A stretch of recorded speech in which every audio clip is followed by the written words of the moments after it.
Bueno, de todos modos, para los que no estuvieron, y por supuesto porque esto queda luego subido, vamos a presentarlo nuevamente como corresponde. El doctor Víctor García es perito médico especialista en medicina legal de oficio de la Suprema Corte de Justicia de la Provincia de Buenos Aires, del Distrito de Morón, además perito médico especialista en medicina legal y ortopedia y traumatología de oficio del Poder Judicial de la Nación, también especialista en medicina legal, especialista certificado por la Sociedad Argentina de Cirugía de la Mano y Reconstructiva de Miembro Superior. Además, también especialista certificado de la Asociación Argentina de Ortopedia y Traumatología. Para nosotros es un honor tenerlo acá, nos viene a ilustrar un poco con su conocimiento respecto a cuestiones técnicas médicas que por supuesto necesitamos todos aprender un poco y bueno, conocer también este nuevo proyecto Baremo que si bien no está todavía como decreto rigiendo, está ya aprobado por el Consejo Consultivo Permanente que establece la ley de riesgos de trabajo, así que bueno, veremos cuándo aparece en escena. Algunas particularidades, como dije, las estuvimos viendo el martes pasado y hoy continuaremos con casos prácticos y concretos de algunos ejemplos de incapacidad. Bueno, doctor, les doy la palabra y bienvenido. Bueno, gracias por la invitación. Haciendo un mínimo resumen de lo que hablamos la semana pasada, recuerden que habían cambiado la forma de tabular los factores de ponderación y con respecto a la capacidad restante, el nuevo baremo establece que se determinará incapacidad restante solamente teniendo en cuenta la incapacidad física determinada y no los factores de ponderación. Por ejemplo, si yo tengo una incapacidad de 8% por una lesión de rodilla, me corresponde más 1% de factores de ponderación sería un 9%. En ese caso, tomando el 9%, la capacidad restante sería de 91. Pero para el cálculo de futuras lesiones, tengo que tomar solamente el 8% de la lesión física sin tener en cuenta los factores de ponderación. Entonces, la capacidad restante sería de 92. Como muchos de ustedes me hicieron notar, eso sería beneficioso en cierta medida para el actor, porque dejaría una capacidad restante un poquito más elevada para hacer los cálculos. A mí me gusta hacer lo más práctico posible, entonces hoy no hay PowerPoint, no hay nada, vamos a tratar de hablar sobre casos concretos. Como les digo siempre, yo pienso como médico, ustedes piensan como abogado y el asunto es tratar de buscar un punto en común, o que ustedes entiendan cómo razonamos nosotros los médicos los casos que ustedes ven desde su punto de vista, ¿sí? La idea era traer a colación 4 casos hipotéticos que vemos ustedes y yo prácticamente todos los días. Por ejemplo, el primer caso que me gustaría traer sería el de un actor con un cuadro de lumbalgia lumbociatal, ¿sí? Recuerden que tenemos que discriminar bien lo que es un accidente de trabajo y lo que es una enfermedad profesional. Por ahí yo digo muchas obviedades, pero no por ser obvias no son importantes. ¿Por qué? Muchos casos de pacientes con lumbalgias, con hernias de disco, con trastornos de la columna comunes, no hablo de fracturas, luxaciones, accidentes severos. Casos de lumbalgias, discopatías, artrosis de columna, inician la demanda como accidente de trabajo. Y recuerden que un accidente de trabajo es un hecho súbito y violento, es algo que sucede de un momento para el otro. Ejemplo, un trabajador se cae por una escalera y se rompe una pierna. Ahí nadie tiene duda de que eso es un accidente de trabajo. Pero un dolor lumbar que empieza a levantar una bolsa de cemento y yo le hago los estudios y en la resonancia aparecen 2 hernias de disco y artrosis de la columna, eso no es un accidente. Esa artrosis o esas lesiones son previas a ese evento. Pueden ser preexistentes o pueden ser derivadas de una enfermedad profesional. Y lo que yo viví o lo que estoy viendo es una primera manifestación invalidante. ¿Entienden? Entonces, ojo cuando hacen los planteos, cuando inician las demandas, porque muchas demandas terminan cayéndose por eso. Llegan al juicio, llegan a la pericia, yo hago el informe, le doy la incapacidad, todo bien, y después dicen, sí, fantástico, pero esto no es producto de un accidente, esto es una enfermedad profesional, y se acabó la historia. Víctor, te voy a interrumpir diciendo que Sí, es sumamente importante esto que nos estás explicando. Realmente muchas veces nosotros para no volver a hacer la denuncia cometemos el error de continuar con un caso que fue denunciado como accidente, cuando ya se evidencia que la lesión tiene que ver quizás con una enfermedad profesional y lo seguimos, pero en realidad ahí la recomendación siempre, por lo menos desde nuestras actividades, nosotros que hemos hablado de esto muchas oportunidades, siempre es volver a hacer la denuncia, hacerla como enfermedad profesional y hacerlo como corresponde, porque no se configura en algunos casos cuando esa enfermedad esté hecho súbito y violento. Entonces esto lo hemos dicho muchísimas veces y siempre lo repetimos. Por supuesto, que vos lo digas también es sumamente importante para dejarlo claro y el por qué, por supuesto, que después no se sostiene quizás en una sentencia, ¿no? Sí, yo creo que es muy difícil manejar la ansiedad del actor a veces. Eso es lo más problemático, que el actor que viene recomendado de un amigo de la misma fábrica o del mismo establecimiento industrial, que ya otro abogado le llevó el caso adelante, y sí, yo me lastimé levantando la bolsa ese día, y sí, está documentado, y sí, el hecho está aceptado por la aseguradora porque le dieron tratamiento, y después inician la divergencia por accidente. Con la primera resonancia que le hicieron en la RT, que habla de 2 hernias de disco, es muy difícil. Es muy difícil que una hernia de disco se produzca en un solo evento traumático. Una hernia de disco traumática tiene que ser un accidente de muy alta energía y generalmente está acompañado por otras manifestaciones como colapsos vertebrales, fracturas apofisarias, lesiones medulares, otras cosas más groseras. O sea, voy a tratar de hablar de lo que encontramos en el día a día, ¿sí? Entonces, a mí también me ha tocado trabajar con abogados como perito médico de parte. Me consultan estos casos y yo le digo, bueno, trata de juntar 2 o 3 eventos, que a veces eso lleva varios meses o varios años, y una vez que vos tenés 2 o 3 eventos traumáticos, iniciás como enfermedad. Entonces, cuando vos iniciás el expediente, ya tenés, sí, este hombre hace 10 años que trabaja en la misma empresa, en el 2018 tuvo este evento doloroso, en el 2020 tuvo este evento doloroso. Es como ir armando la historia, como armar el cuentito para que después todo vaya a buen término. Ahora, manejar la ansiedad del actor es complicado, porque yo le tengo que decir al actor, bueno, mira, está bien, te duele la espalda, te duele la cintura, listo. ¿Cómo lo convenzo yo de que él no es un accidente? Es muy difícil conjugar la realidad que vive el actor con lo que nosotros queremos, digo nosotros, ustedes quieren armar como un caso, armar el caso, pero armarlo bien hecho, no inventarlo. Armar el caso para que llegue a Sí, buen puerto. sí, se entiende perfecto. ¿Sabes lo que pasa? Que también a veces, o sea, yo entiendo que a veces es eso lo que tenemos que hacer, no tenemos otra alternativa para hacer las cosas bien y eso es lo que hay que explicarle al cliente. Me parece que tiene que ver con no hacer un juicio de 4 o 5 años para que salga mal, entonces desde ya hay que hacerlo bien de entrada. Pero además, cuando uno tiene un accidente, de verdad puede ser catalogado como accidente. Muchas veces la hernia de disco empieza como accidente. Ahora, en todo este lío que se nos mete a nosotros como abogados también, para empezar a ver, bueno, está denunciado como accidente porque estaba levantando algo pesado y en ese momento quedó sin poder moverse. Entonces, ¿qué se hace? Denuncia como accidente. Siempre se denuncia como accidente. Entonces, si vamos a poner a pensar en todo eso, realmente no me parece del todo lógico y razonable que denunciado como accidente se evidencia que es una enfermedad y tenemos que volver a hacer todo de cero. Digo, debiera ser el sistema un poco más dinámico y también a favor del trabajador en este sentido, porque siempre va a empezar como un accidente en esos casos. Otros, por supuesto que no. Pero bueno, el típico hernia de disco que se agacha y no se puede levantar más, no se puede mover, que se denuncia como accidente, es lo que pasa en el 99% de los casos. No Sí. tenemos otra más que volver a denunciarlo, pero deberíamos tener otra alternativa de reencauzar eso y que solo la RT, al ver que es una lesión de una enfermedad profesional, lo pueda quizás transformar sin tener que hacer todo de nuevo de cero.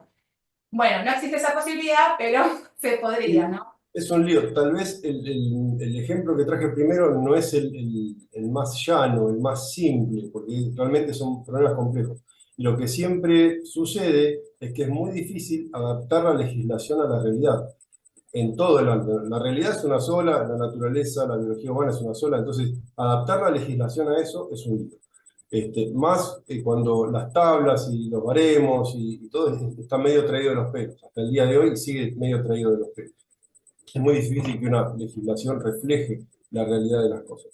El actor lo vive así. A mí, yo puedo tener 2 o 3 hernias de disco que nunca he sentido dolor. Levanté la bolsa ese día justo, o giré arriba del andamio, o giré en la maquinaria, o el colectivo agarró un pozo y me empezó a doler la cintura ese día. Bueno, hay que ver cómo se redacta y cómo se lleva adelante. Pasada esta discusión, vamos a tomar el caso de cualquier actor que tenga una lumbalgia o lumbociatalgia. La diferencia principal entre lumbalgia y lumbociatalgia es la irradiación del dolor y las manifestaciones periféricas. Por ejemplo, lumbalgia, si vamos a la definición de la palabra, es dolor de cintura. Pero desde el punto de vista médico, es un síndrome la lumbalgia. Recuerden que hablamos de síndrome con un conjunto de síntomas y signos. El síntoma principal es el dolor, ¿sí? Pero, ¿cuáles son los signos que nosotros objetivamos en una lumbalgia? La rigidez o la limitación funcional y la contractura muscular refleja. Esos son signos que yo como médico, revisando al paciente, lo puedo objetivar y lo plasmo en mi informe. Y pongo el diagnóstico lumbalgia. Lumbociatalgia es el dolor con irradiación hacia los miembros inferiores, el territorio nervio ciático, hacia las piernas. Pero, ¿cuáles son los signos que yo puedo objetivar? La limitación funcional o rigidez de la columna, la contractura muscular paravertebral, y signos de irritación o lesión periférica, que pueden ser alteraciones en la sensibilidad de los nervios periféricos o alteraciones, pérdida de fuerza en los territorios inervados. Y eso se objetiva mediante maniobras semiológicas. Reitero que, como dice el baremo actual en sus primeros párrafos, los estudios complementarios solamente complementan o se solicitan cuando son estrictamente necesarios. Yo puedo hacer tranquilamente un diagnóstico de lumbalgia, lumbociatálgica, con un buen examen físico, con algunas maniobras semiológicas básicas, simples, que cualquier médico, más traumatólogo las tiene que conocer, y con eso me sobra para hacer un informe. ¿Por qué pedimos estudios? Y porque me van a volver loco porque no pedí los estudios. Es así de fácil. También el estudio me puede servir para decir, bueno, esta lumbalgia, lumbociatalgia no es originaria de este único evento. Algo pasó antes. Si yo encuentro hernias de disco o discos disecados o artrosis en las facetas articulares y otras cosas, digo, bueno, esta columna viene sufriendo hace rato, este evento traumático despertó la dolencia del trabajador. Para eso también me sirve. Bueno, voy a tratar de compartir pantalla para que sea lo más didáctico posible. Díganme si se ve bien. Pues nada, yo te digo. A ver, perfecto. Vamos a elegir esta. Bien, perfecto. Bueno, no sé si ven la pantalla a la izquierda. Perfecto, Está, sí, sí, sí. bien, la tabla de evaluación de incapacidades laborativas y a la derecha está puesto el nuevo baremo, ¿sí? Entonces, yo tengo un actor con, digamos, una lumbalgia, que tiene cierta limitación funcional y supongamos que tiene rigidez en la flexión, extensión, rotaciones en la columna y demás. En este baremo, lo que puedo hacer es directamente, como les dije la otra vez, tabular un diagnóstico.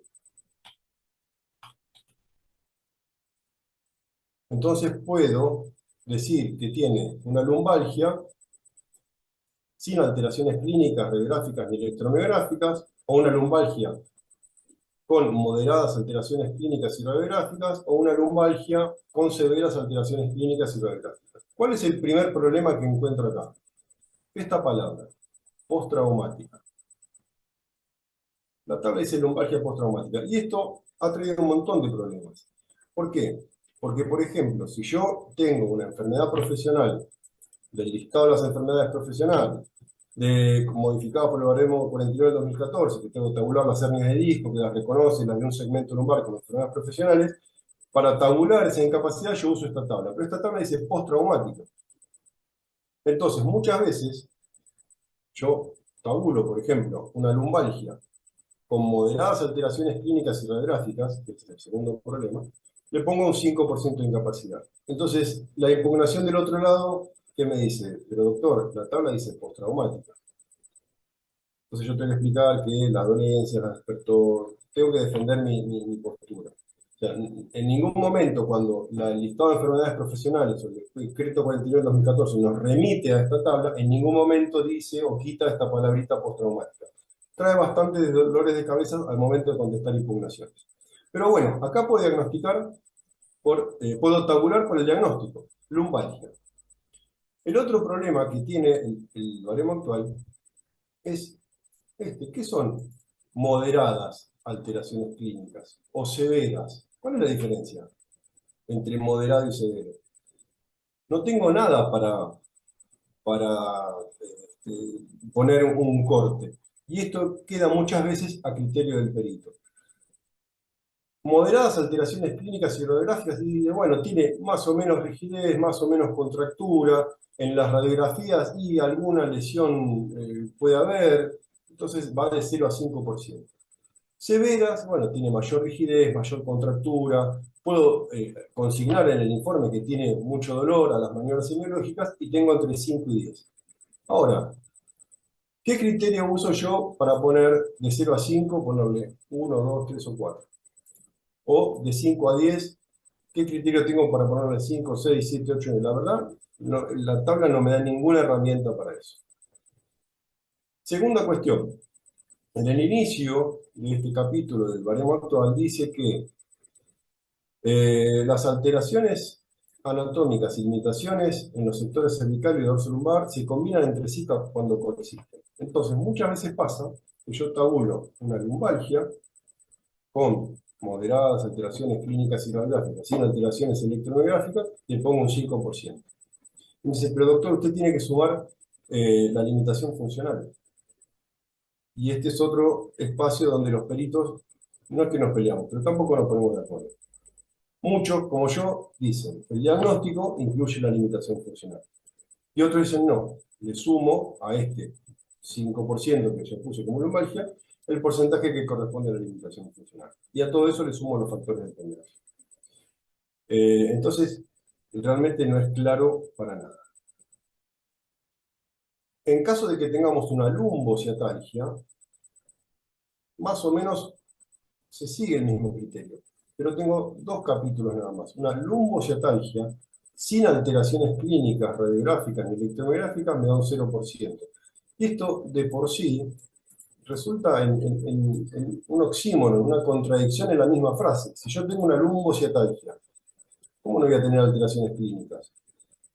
Y estoy hablando solamente del dolor irradiado, sin pérdida de fuerza, sin contractura, sin limitación funcional, sin una hernia de disco que lo justifique y sin un electromiograma positivo. Directamente le da un 0%.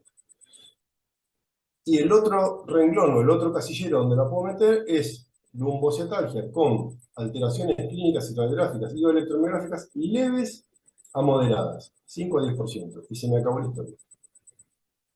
Entonces, si bien es medio confuso, incluso para los médicos, de ver dónde encasillarlo, en cierta manera nos agiliza el trabajo. Porque yo tengo de estos diagnósticos, tengo dónde encasillarlo. Alteraciones clínicas son alteraciones en la movilidad, en la fuerza, en la sensibilidad. Alteraciones radiográficas son los hallazgos que puede haber en las radiografías y hoy en día la resonancia magnética. En la época que se hizo este baremo no estaba muy de moda la resonancia magnética, era este baremo del año 96, no recuerdo. Entonces, la resonancia magnética no era algo que se pidiera todos los días como se hace hoy. Hoy en día es más fácil conseguir una resonancia que una placa bien informada.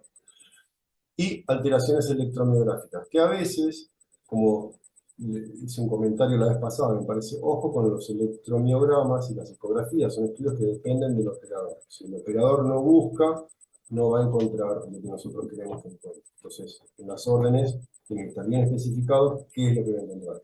Todos los estudios complementarios complementan los hallazgos del examen físico. Un estudio complementario por sí solo no nos va a dar un diagnóstico, salvo que busquemos una metástasis o algún hallazgo medio raro, sino un estudio complementario por sí solo no nos da un diagnóstico completo.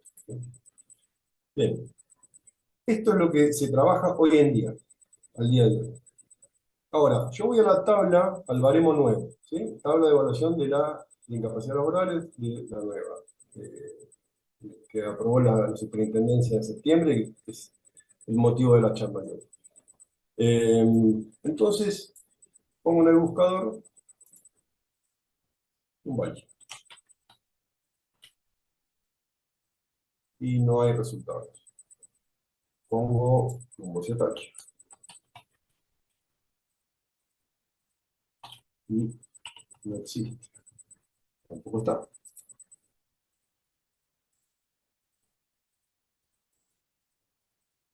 Entonces, ¿cómo tabulo esta patología?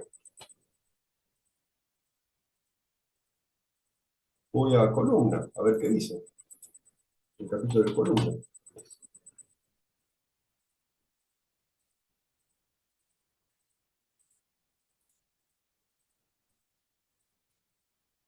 Columna vertebral, osteoarticular, la columna vertebral. Y tengo la tabla 1, que es esta, de fracturas. La tabla 2 de lesiones discales y ligamentarias. Bueno, tiene que estar por acá. Entonces, busco hernia de disco operada. ¿Es el caso de mi actor? No, porque no está operado. Después tengo luxación pura vertebral, son lesiones traumáticas, y se acabó la tabla 2. Lesiones discales y ligamentarias, tengo hernia de disco operada, luxación pura vertebral con espondilitis residual. ¿Dónde lo tabulo? ¿Dónde lo meto? Entonces, tengo que desagregar este síndrome de lumbalgia lumbocetácea. ¿Cómo lo desagrego? Busco la limitación funcional de la columna que yo encuentre, y me tengo que ir al capítulo de lesiones de los nervios periféricos para tabular o no la lesión de los nervios L5 y S1, que son sensitivos y motores, si tiene déficit sensitivo o déficit motor. Entonces, esto ya significa que los peritos tenemos que trabajar en doble.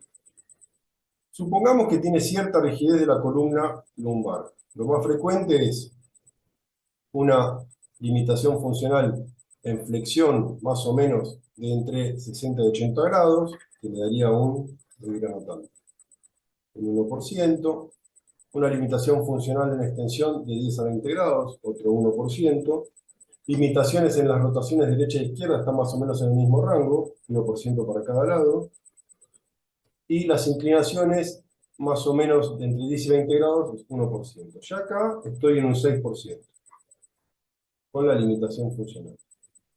A esto le tendría que agregar las lesiones en los nervios periféricos y las encuentro yo. Supongamos que es solamente un cuadro de dolor lumbar con rigidez.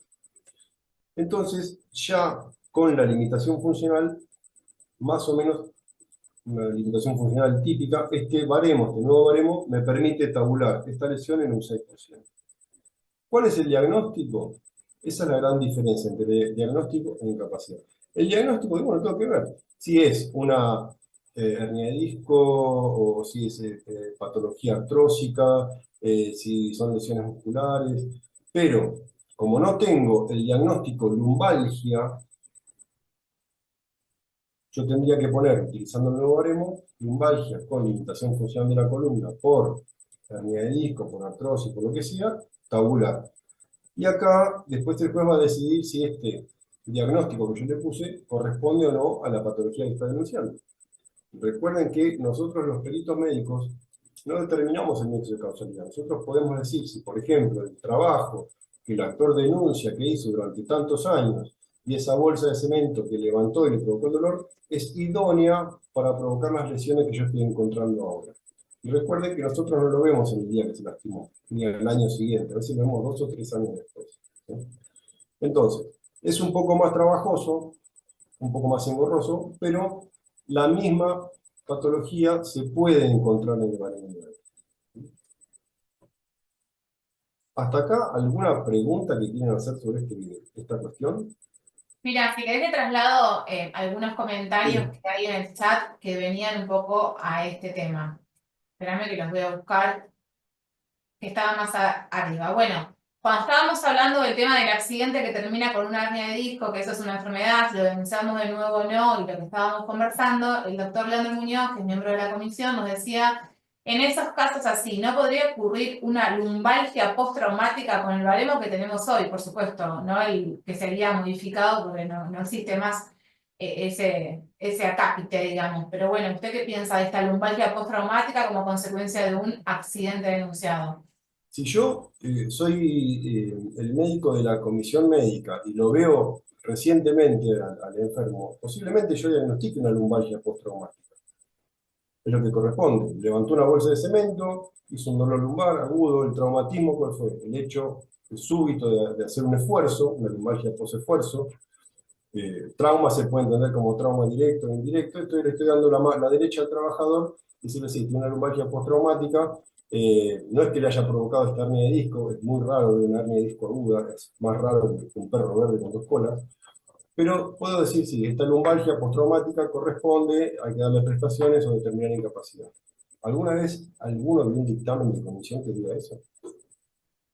¿Por qué? Porque lo primero que hacen, yo no sé si lo hacen un humano o ya lo están haciendo las máquinas. Cuando en cualquier informe de resonancia aparece alguna lesión mínimamente degenerativa, dicen que es inculpable y no le dan incapacidad. Y se acabó la historia. Y a veces pasa con cosas muy raras. Hace poco tengo un expediente judicializado. Un actor que tuvo una lesión del ligamento cruzado de rodilla. Ahora vamos a ver cómo lo tabulamos también con el nuevo baremo. Pero como la resonancia decía cambios artrósicos o degenerativos en el cartílago hialino, no sé qué, lo rechazaron por enfermedad inculpable, teniendo que canalizar su atención por la obra social. La RT solamente decía, la aseguradora solamente se dará cargo del evento agudo. Sí, el evento agudo fue la lesión del cruzado. Pero rechazaron todo el caso y lo mandaron a la obra social. Es un caso, es una pérdida para el actor porque nunca le repararon la lesión, pero es un caso ganado de entrada, está mal rechazado. Pasa eso. Con respecto a la columna, yo hasta ahora nunca vi un dictamen de comisión que cuando aparezca un hernio, un disco desecado o algo, le dieran incapacidad directamente, lo vuela. Es así, termina en juicio. Lo terminamos viendo nosotros como Igual peritos. también nos pasa en juicio, ojo, a veces no tiene acogida favorable tampoco en juicio. No es que todos los peritos tienen la misma concepción. Es que, Bueno, creo que a todos algún lamentablemente, caso por ahí tendremos de estos. lamentablemente, como la tabla no es estricta, depende del criterio de cada perito. O sea, en cada instancia es como que estamos tirando los dados de vuelta. Hay que ver cómo piensa el médico de comisión médica, que ya más o menos vemos cómo piensa. Hay que ver cómo piensa el perito que nos tocó sorteado y después hay que ver cómo piensa el juez que nos tocó el sorteo. En cada instancia estamos tirando los dados. Estamos librados al azar. Es un drama. Sí estoy de acuerdo que las tablas tendrían que ser más restrictivas. Cualquier ley que no sea bien delimitada, bien restrictiva, ahí da lugar a la interpretación. Y ahí en la interpretación es donde, bueno, se genera una demanda. Sí, de todos modos, mientras más limitamos, creo que más cosas dejamos afuera. Yo no sé cuál sería la manera, la verdad no lo sé, pero Sería tal no, vez como hacer una pantalla en colores de alta o de baja definición. Cuando nosotros hacemos una pantalla de colores de alta definición, los píxeles son cada vez más chiquititos. Bueno, hacer píxeles, hacer casilleros cada vez más chiquititos que nos permitan encasillar cada una de las patologías. Es un trabajo dificilísimo. sí, claro, por supuesto. Tuvieron 30 años para hacerlo y bueno, salieron con esto. Hicieron Quizás este lo hicieron en un par de meses, no sé si estuvieron 30 años para hacer esto. Mi criterio es que cortaron por lo más sano. Saquémonos de encima las lumbalgias y las lumbocetagias que nos están dando mucho dolor de cabeza. Volémoslas, listo. Y que trabajen el doble los peritos. No es trabajar el doble, es revisar al enfermo con un poco más de criterio y apoyarnos Claro. en los complementarios más o menos buenos. O sea, También vamos a tener que estar nosotros a expensas de que los peritos consideren de que esta patología puede incluirse en ese otro capítulo del nuevo baremo, porque también vamos a estar a eso, ¿no? A expensas de lo que piense cada perito. Quizás mientras más cosas queden afuera, también más nos va a pasar a nosotros que va a haber juicios que no van a tener fijación de incapacidad, tampoco en instancia judicial, mucho más de lo que nos pasa hoy. Sí, lamentablemente no puedo ofrecer más que una opinión al respecto. Hay muchos peritos que incluso con patologías muy simples, bueno, mi sesgo de opinión es que estoy formado en cirugía de la mano y miembro superior. Habíamos hablado la vez pasada del test de discriminación de 2 puntos. La mayoría de los médicos no tienen idea de qué es. Y es algo muy simple, es agarrar un clip y pincharle el dedo al paciente y ver a qué distancia deja de discriminar los 2 pinchazos y deja de discriminar uno. Bueno, eso es un test, una prueba que está en el baremo viejo, que está en el baremo nuevo, y hay que utilizarla clínicamente para evaluar la sensibilidad del segmento. Es más difícil, sí, el baremo nuevo, por suerte, establece las diferencias de sensibilidad entre distintas regiones del cuerpo. Y hay que hacer un montón de cálculos matemáticos, ¿no? Pero se puede hacer. Hay que tener ganas nada más. Y ahí, Sí, bueno, ahí dependemos de las ganas que tenga el perito. exacto, Y eso es lo la que quiero decir, capacidad. dependemos. Bueno, pero también ustedes como abogados tienen la capacidad de hacer impugnaciones como Dios manda. Sí, a veces funcionan y otras no, y bueno, también no es tan sencillo. Creo que, bueno, estas cuestiones vienen a complicar mucho el desarrollo del trabajo del abogado y la fijación de una incapacidad para algún tipo de lesiones. La verdad que como estas, no va a ser tan sencillo tampoco para nosotros, bueno, poder salir adelante con este baremo el día que esté sancionado. Por supuesto, recuerdo que todavía no lo está. Bueno, voy a seguir con una preguntita más que hay por acá. Matías Alfieri decía, dejo una consulta cuando sucede lo contrario, no sé de qué estábamos hablando, creo que es un tema de accidente barra enfermedad. ¿Qué aconsejan en los casos en que se denuncia como accidente y la RT y la comisión rechazan la contingencia por enfermedad no listada? Creo que es más una pregunta jurídica que médica, me parece. No sé si el doctor quiere hacer alguna acotación a esto. En el caso de una epicondilitis o una cervicalgia o una lumbalgia, bueno, lo que estamos hablando, ¿no? Que son más relacionadas quizás a las tareas. Eh, bueno, ahí nombraste dos cosas que son complicadas para el abogado. La cervicalgia, si quieren hablamos de cervicalgia. La cervicalgia, cuando yo agarré este baremo... Cervicografialgia, creo que quiso Bueno, poner, sí, porque no no, no, dice. bueno, Sí. ahí está el gran problema. Ahí está el gran problema. Cuando yo leí este baremo por primera vez, dije, fantástico, si hay lumbalgia y lumbocietalgia, tiene que haber cervicalgia y cervicobraquialgia. No existe la cervicalgia. La cervicalgia no está. Entonces, ¿cómo la tabulamos? La tabulamos por la limitación funcional. Y si tenemos la cervicobraquialgia, que yo personalmente creo que esto fue un error de transcripción, la cervicobraquialgia, está por acá, da de 5 a 25%. Me da un amplio margen para trabajar. Pero sí tengo que tener la irradiación del dolor hacia miembros superiores con pérdida de fuerza, pérdida de sensibilidad. Pero si hay cervicobraquialgia, ¿por qué no hay cervicalgia? No sé. Segunda cuestión, la epicondilitis, codo de tenista, que está en el listado de enfermedades profesionales. Esto es algo que métaselo en la cabeza. Si está en el listado de enfermedades profesionales, no siempre es generadora de incapacidad. La famosa epicondilitis o codo de tenista que duele mucho y molesta y es difícil de tratar y es refractaria, y si uno no cambia la noxa, o sea, si uno no cambia las condiciones de trabajo que lo llevaron al trabajador a desarrollar la epicondilitis, se va a seguir provocando, no tiene limitación funcional prácticamente, porque es solamente un cuadro doloroso. No tiene ni limitación funcional del codo, ni de la muñeca, ni de los dedos. Entonces yo, en mi consultorio no legal, en mi consultorio asistencial, tengo una epicondilitis, un paciente con mucho dolor, pero la movilidad del codo y la de la muñeca es completa. ¿El cuadro me puede llevar a infiltrarlo? Por supuesto. ¿Lo puedo llegar a operar de una epicondilitis? Sí, obvio, porque no hay forma de calmar el dolor, porque es una patología que comprende la lesión crónica degenerativa de los tendones del epicóndilo, de la cara externa del codo. ¿Pero qué limitación funcional tiene? Ninguna. ¿Está en esta tabla el diagnóstico de epicondilitis como tal de neumocetagia? No, no existe. Entonces tengo que ir a buscar limitación funcional. ¿Y qué limitación funcional tengo? Ninguna.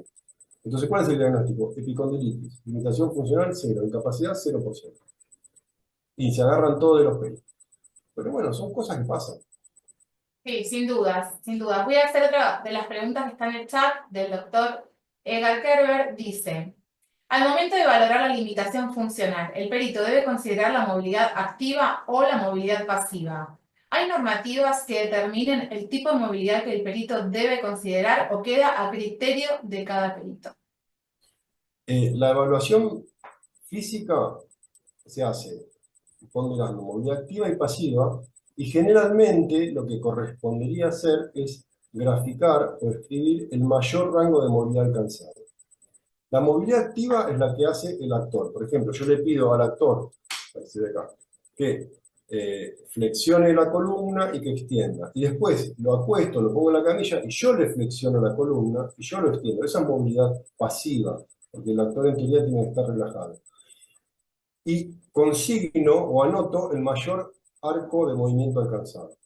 En teoría eso es para disminuir las simulaciones, para tener contacto con el actor y ver que no esté, o aflojar contracturas y demás. Bueno, es un punto de impugnación importante, pero bueno, la movilidad activa y pasiva se evalúa siempre. A veces se puede considerar los dos valores y poner una tabla al costado, supongamos, flexión de rodilla activa, 130 grados, pasiva 140. Rango de movilidad máximo alcanzado, 140 grados de flexión. Eso sería lo lógico, lo correcto. Pero siempre se tabula de esa manera. Creo que no hay una normativa específica que nos obligue a hacer eso. Perdón, estaba muteada, perfecto.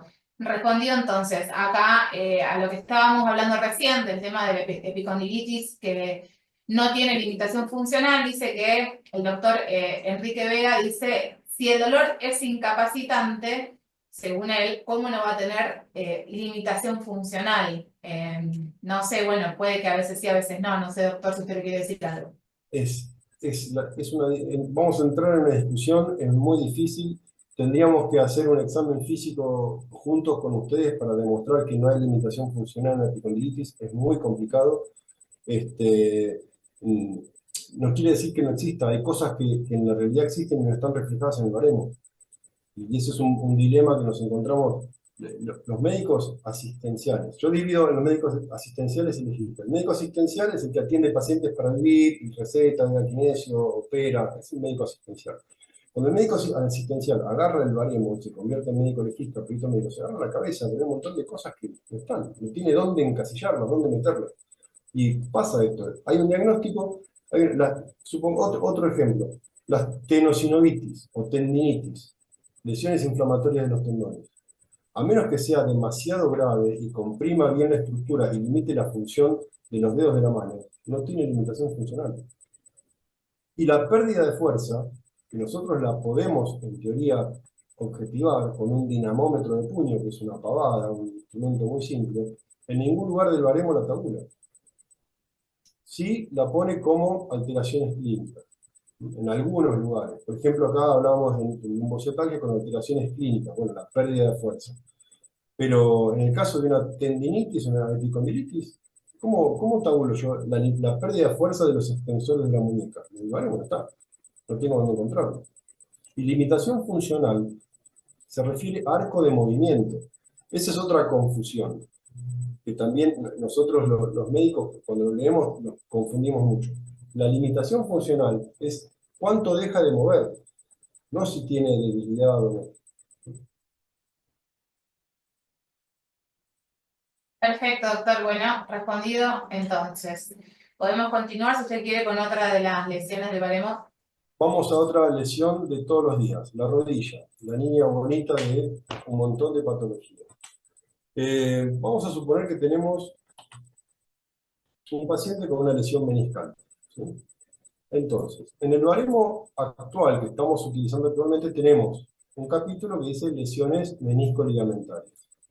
Y en rodilla tenemos toda esta tabla gigante para tabular lesiones meniscales. El primer renglón habla de síndrome meniscal con signos subjetivos. Bueno, esto es una contradicción dentro de una contradicción de una contradicción. Esto seguramente se refiere a una lesión meniscal que está en la resonancia, que es muy frecuente en cualquier paciente mayor de 30 a 35 años que tenga una degeneración hialina o lesiones del cuerno posterior del menisco interno, pero no tenga dolor, no tenga bloqueo y no tenga derrame, y las maniobras son todas negativas. Ya no tiene síntomas. Acá voy a meter un comentario. Hay lesiones que vienen con los años. Una en los hombres es la calvicie y las canas. Esas vienen con los años y no duelen, no generan incapacidad. Otras lesiones que vienen con los años son la lesión del tendón del supraespinoso, las degeneraciones o deshidrataciones discales, cervicales y lumbares, y la degeneración hialina del menisco interno. A partir de los 30 a 35 años que empiezan los cambios degenerativos, estas lesiones, estos hallazgos, son frecuentes en la población general y casi nunca generan lesión. Entonces, muchas veces nos encontramos con un paciente o un actor que se torció la rodilla, pero en la resonancia aparece degeneración hialina del menisco interno, ¿y qué hace la RT? Lo rechaza, dice, no, esto es persistente, no tiene nada que ver, Ningún dictamen de comisión hace énfasis en el examen físico, no le dan bolilla, le ponen cero y se acabó la historia.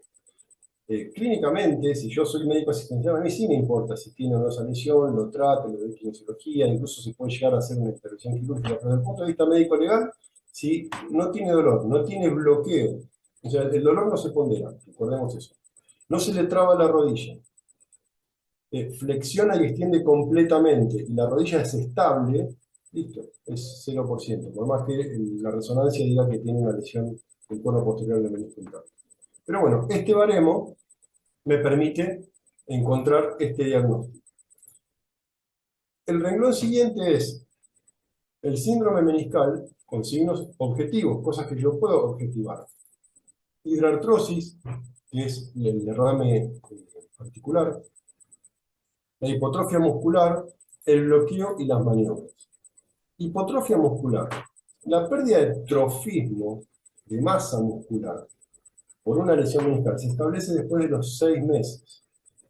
Entonces, si la lesión meniscal es aguda, no la vamos a encontrar en la hipotrofia. Vamos a tener hidrartrosis, bloqueo, maniobras positivas. La hipotrofia muscular es algo que se establece después de los 6 meses de lesión. Lleva bastante tiempo. Sí me sirve desde el punto de vista clínico para saber si es una lesión aguda o es una lesión crónica y cómo manejarla. Pero bueno, acá está en el baremo hipotrofia muscular. Hay un método que establece la CRT, que es medir el diámetro del muslo a 7 centímetros por encima del polo superior de la rótula. Pero bueno, esto también es bastante inexacto, porque en ningún lugar explica si ese diámetro lo tengo que tomar con el paciente parado, o acostado relajado, o acostado en máxima contracción muscular. En ningún lugar lo establece. Pero bueno, establece ese criterio y muchas veces lo utilizan en las comisiones como definición de hipotrofia muscular, una diferencia mayor a 2 centímetros entre un muslo y otro. Y acá me da un rango de incapacidad de 8 a 10%. Entonces yo encuentro un paciente con una lesión meniscal con todos estos signos, tengo entre 8 y 10%. ¿Cuándo le pongo 8 y cuándo le pongo 10? No tengo ni idea. Así de simple. Algunos peritos van por el 8, otros por el 10, otros van por el 9, término medio. Si me da de 8 a 10, le pongo 9%, más factores de ponderación. Y después tengo las menisectomías, los pacientes que ya fueron operados. Una menisectomía sin secuelas la tabula de 3 a 6%. Y acá vuelvo lo mismo. Lo operé. Fantástico. No tiene ninguna secuela porque anduvo bien, flexiona bien, no tiene hipotrofia muscular. ¿Cuándo le pongo un 3 y cuándo le pongo un 6? Y si yo lo operé y quedó mal, o anduvo mal porque tengo una menisectomía con hidrartrosis, derrame articular y o hipotrofia muscular, tengo entre el 10 y un 15% para tabularlo. ¿Y cuándo le pongo un 10 y cuándo le pongo un 15? Entonces, si bien tengo los diagnósticos, los rangos de incapacidad son bastante altos. El baremo nuevo, una de las cosas que trató de sacarse encima, es dejar abierto el criterio a estos rangos de incapacidad. Tratar de acotarlo, de que el perito médico no diga, bueno, de 10 a 15 tengo para jugar. Porque económicamente un 10 es una cosa y un 15 es otra, completamente distinta. Entonces, bueno, vamos a un término medio. Entonces busquemos en el baremo nuevo cómo tabularía yo una lesión meniscal.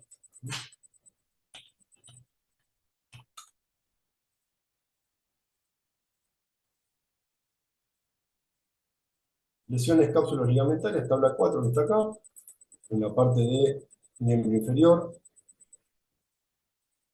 Dice, lesión meniscal interna o externa, recuerden que hay dos meniscos, operada,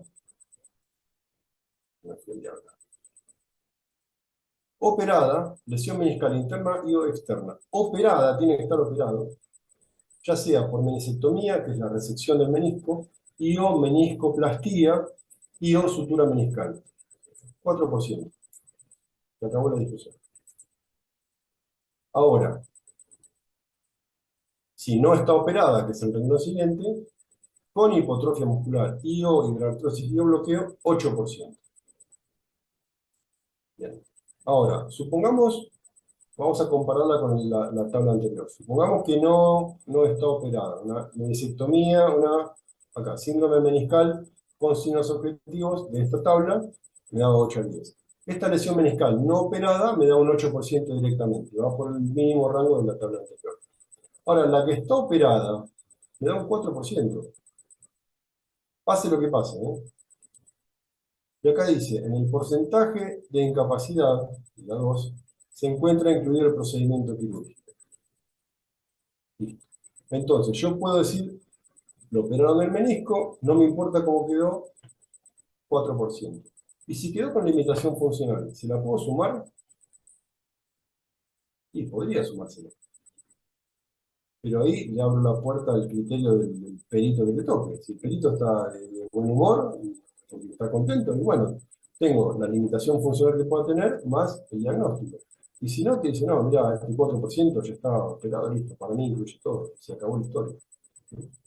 Y pasamos de una meniscectomía complicada, que estaba en esta tabla, con hidrartrosis que quedaba de 10 a 15, a el 4% directamente. Así que bueno, vamos a ver cómo se pone en práctica este nuevo baremo. Yo le hago un comentario. Me Sí, parece que algunas cuestiones que estaban así como un poco dudosas respecto a si sumábamos o no la movilidad funcional, dudosas, relativamente dudosas, porque si no lo decía se entendía que la movilidad funcional se podía sumar, porque cuando no se podía lo establecía expresamente el baremo, o sea, lo establece expresamente. Entonces cuando no lo dice es porque se puede sumar. Pero bueno, ahora lo que yo veo en este proyecto de baremo es que antes de cada proyecto, el baremo está dividido de acuerdo a, a las partes del cuerpo, a los miembros. Cuando dice miembro inferior, tiene como una breve explicación de algunas cuestiones, y entre esas dice que en la tabla 4, que sería esta, el tema de los meniscos, se encuentra incluida la pérdida por repercusión funcional y el acortamiento del miembro. listo, se acabó la discusión. Pero, o sea, Si está, acortamiento de miembro implica que yo tengo una pierna más corta que la otra. sí, y si el menisco está operado y quedó con rigidez, y quedó con hipotrofia muscular, y con cojera, y con debilidad, y todo, 4%. Y se acabó la discusión. Por eso, pero yo ahora lo que noto es esto. Cada vez que comienza un capítulo nuevo del baremo, con las partes del cuerpo que corresponde, entonces, ustedes después lo pueden leer, el baremo está, bueno, nada, lo pasamos el otro día, igual están en Google, supongo que en cualquier lado, si no lo encuentran me avisan. Pero bueno, estaría interesante que lo puedan leer. Y entonces ahora se especifica que en casi todas las lesiones, los porcentajes establecidos en el baremo, que son mucho más bajos, ya incluyen la movilidad funcional. O sea, ya no vamos a poder agregarle en muchos casos además la movilidad funcional. Es así, es así. No lo voy a usar.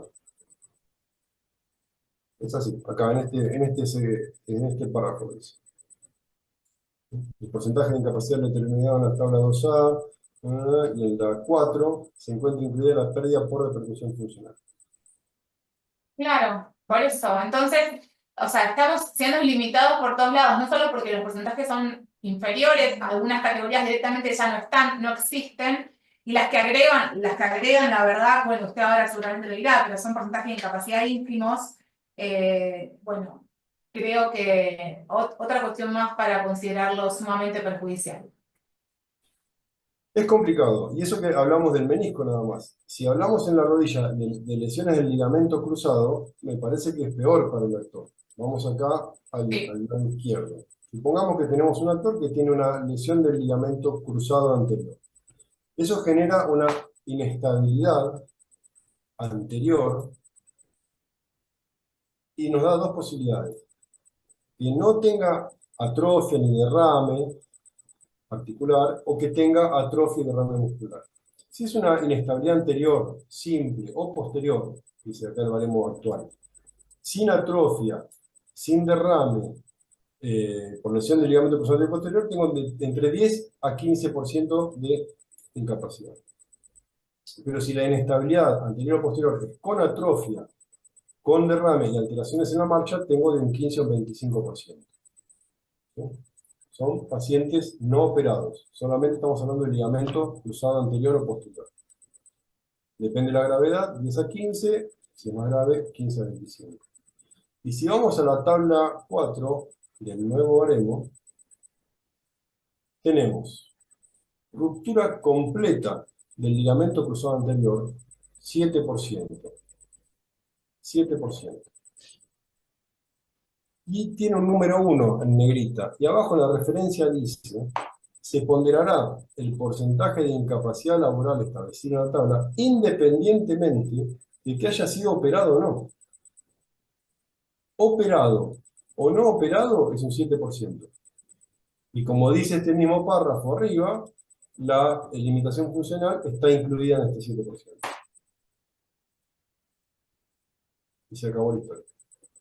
Sí, de todos modos, con ligamento cruzado, yo le cuento, por lo menos en instancia de superintendencia, lo que pasa es que como va solo por movilidad funcional, cuando la persona queda bien, la incapacidad por ligamento cruzado es muy baja, teniendo en cuenta que es una operación bastante importante que lleva el doble de tiempo de recuperación de un menisco, que tiene otras complejidades, que a veces No, sacan no, de otro lado del cuerpo para poner ahí, no sé yo los términos médicos, pero bueno, sacan como un ligamento para ponerlo ahí y reconstruirlo, y quizás si la movilidad queda bien, porque es una persona joven, que quizás hace deporte o se recuperó bien, la incapacidad puede ser 3% tranquilamente. En superintendencia creo que a todos nos ha pasado. lo que sucede es que muchas veces no, siempre, porque hasta ahora no leí ninguno que diga lo contrario. En comisiones médicas se pondera la limitación funcional y ninguno evalúa la estabilidad residual. A menos que sea un deportista de alto rendimiento, y un deportista de alto rendimiento es de los que vemos en la tele. Eso es un deportista de alto rendimiento, no un actor que juega al tenis 2 veces por semana. A menos que sea un deportista de alto rendimiento, siempre la rodilla queda inestable y siempre queda una hipotrofia muscular. Y eso no se pondera en ningún lado en las comisiones médicas. Siempre le dan por limitación funcional y por ahí un cruzado, operado, rehabilitado a los tumbos por la RT, que se reincorporó al trabajo medio de los pelos a los 6 7 meses, le dan un 3% porque en vez de flexionar 150, flexiona 130, 120. Bueno, pero esos casos, en la instancia judicial, son fáciles de dar vuelta, digámoslo así, en criollo. ¿Por qué? Sí, Porque algo que les pase como a mí, que un perito supuestamente en el examen clínico dijo que la movilidad estaba ok, entonces para él no tenía incapacidad. Una persona que exactamente. trabaja de un trabajo súper pesado, operado de ligamentos cruzados, bueno, además tenía alguna cuestión en el menisco, pero bueno, por el ligamento cruzado operado no le dio incapacidad porque según él, nunca sabremos, la movilidad le dio bien. Bueno, pero ahí hay que ver si él consignó las maniobras semiológicas de estabilidad. ¿Quién sabe? Lo pone ahí. Lo que pasó ahí adentro no lo Pero bueno, sabemos. ese es un gran déficit del sistema en la provincia de Buenos Aires, que no permite la asistencia de consultores técnicos. La presencia de un consultor técnico de parte allanaría muchas veces el camino, eso creo yo. Pero bueno, lamentablemente esas cosas pasan. Los americanos dicen, bueno, shit happens. Esas cosas pasan. Hay Eh, una persona que hace una consulta que me parece que viene al tema para que usted la pueda responder antes que pasemos a otro tipo de lesión. Dice, en el caso de que se pondere la lesión meniscal, por ejemplo, se tienen que dar las tres condiciones juntas, hipotrofia, hidratrosis, perimetría, o alguna de ellas es suficiente, porque tiene el enunciado, no dice o. bueno, ese es un problema de redacción de la tabla actual, ¿sí? Porque en ningún lado dice IO. Entonces, algunos peritos pueden decir, ah, no, tiene que tener las tres cosas. Y otros dicen, no, porque tenga bloqueo meniscal es suficiente. O que tenga derrame es suficiente. Eh, es un problema de redacción del baremo actual, ¿sí? En el baremo nuevo se lo sacaron de encima directamente. Para ahorrarse la problemática directamente ya no está. Bueno, perfecto. Si quiere, doctor, seguimos entonces. Bien, yo noté lo que se me venía a la mente. O sea, hablamos de lumbalgia, lumboyatalgia, rodillas, ligamentos cruzados y meniscos. Voy a hablar brevemente de tobillo y hombro. Si se les ocurre alguna otra cosa, lo hacemos acá en vivo directamente. Eh, Ok, hace, pueden dejar algunos si ustedes quieren otra parte del cuerpo que quieren analizar con el doctor, lo escriben acá y lo hacen. hace un par de semanas, la semana anterior, la semana pasada, no, la anterior, había estado en una reunión con unos abogados y justo vino el tema a colación de los esguinces de tobillo. Estaban preocupados porque habían sacado la limitación funcional en los esguinces. Bueno, El esguince de tobillo, que es el café con leche con medialunas, es algo que vemos todos los días en el consultorio, y ustedes reciben un montón de esguince de tobillo. Y muchos de los que están en la charla de hoy habrán sufrido un esguince de tobillo, y lo deben tener, lo deben padecer. En realidad no da una limitación funcional clara, no tiene una limitación en la flexo-extensión del tobillo y en la inversión y inversión. Lo que deja es una inestabilidad. ¿Y cómo objetivo yo la inestabilidad del tobillo? Con maniobras semiológicas. Reviso al paciente, hago una maniobra de cajón, hago una maniobra de bostezo de los ligamentos comparada con el tobillo sano, mido el trofismo muscular de la pierna y sé si está estable o no. Y en la tabla actual, en el baremo actual, en vez de tabular por la limitación funcional, porque no existe la limitación funcional en el esguince, es muy raro, en el esguince crónico, ¿no? Estamos hablando siempre de patologías crónicas. Sí lo podemos encontrar como lo que dice acá. Inestabilidad de tobillo con corroboración radiológica. La inestabilidad de tobillo con corroboración radiológica me da entre un 5 y un 10% para un tobillo, y si es de ambos tobillos, entre un 15 y un 30%. Ahora, ¿qué es la corroboración radiológica? En el año 96, cuando se hizo este baremo, y cuando yo era residente, íbamos con el paciente, cuando yo era residente en la clínica, agarramos un paciente con esguince de tobillo y había que acompañarlo a la sala de rayos, ponerse el chaleco plomado, sacarle una radiografía de frente y otra radiografía con maniobra de bostezo, ¿no? Y la maniobra, cualquier maniobra sobre un paciente la hace un médico.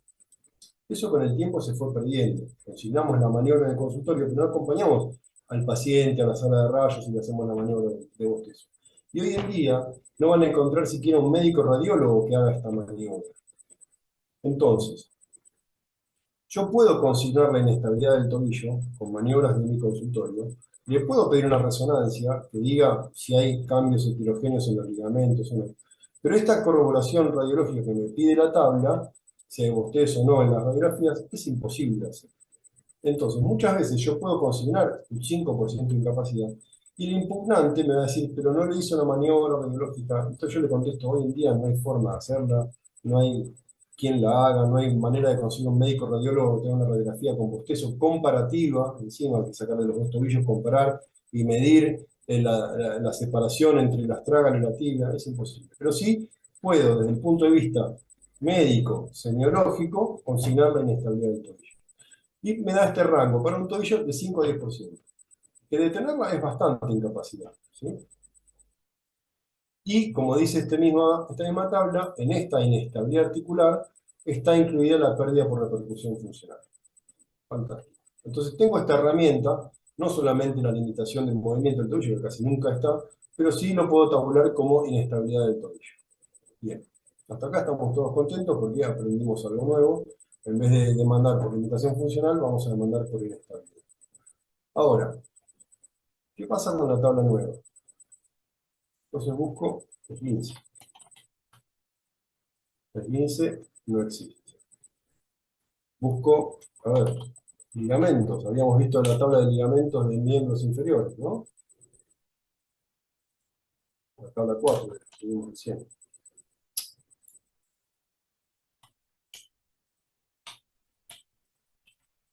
Y vemos que el tobillo no existe tampoco.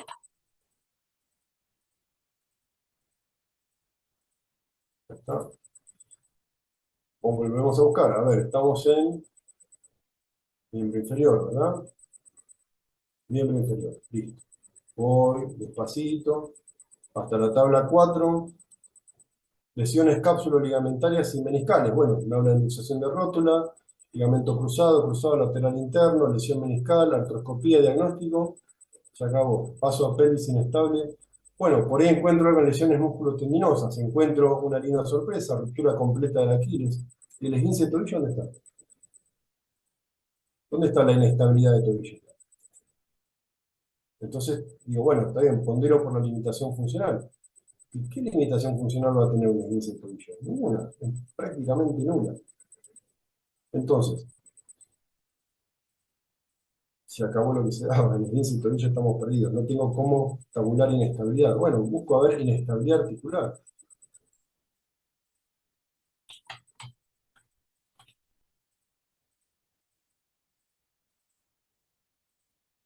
Habla del miembro superior, inestabilidad articular, fractura del miembro superior, artroplastías, inestabilidades articulares, habla del hombro, y se acabó. No tengo cómo ponderar ni inestabilidad articular, ni en cadera, ni en rodilla, ni en tobillo. Entonces, el esguince de tobillo, que es una demanda muy, muy frecuente, en este baremo prácticamente bueno, no existe. Yo no la encontré. Si alguno la encuentra, me avisa.